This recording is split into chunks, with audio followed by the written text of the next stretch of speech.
Одного ранку, ще й на світанку, земля здригнулась і враз закипіла наша кров, ракети з неба, колони танків, і заревів старий Дніпро.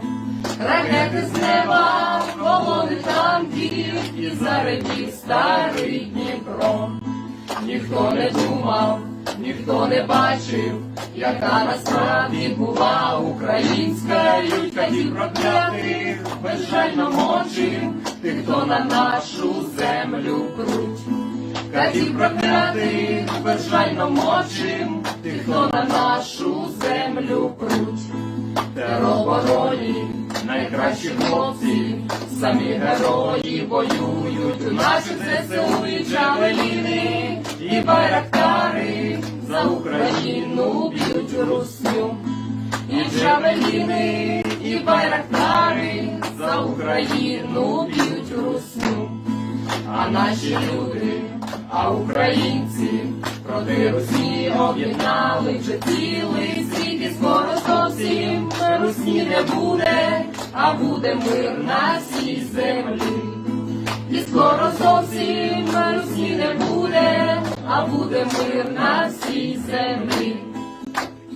Одного ранку, ще й на світанку, земля здригнулась і враз закипіла наша кров, ракети з неба, колони танків, і заревів старий Дніпро. Ракети з неба, колони танків, і заревів старий Дніпро.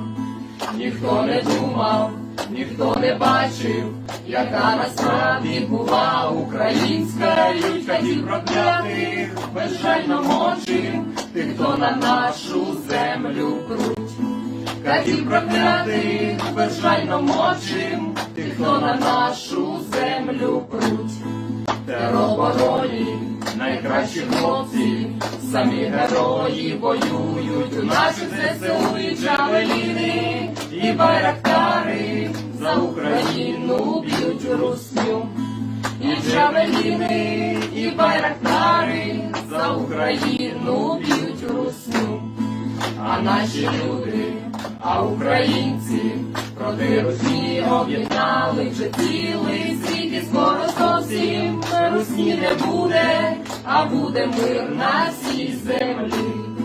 І скоро зовсім Русні не буде, а буде мир на всій землі. Слава Україні! Героям слава! Слава нації! Смерть ворогам!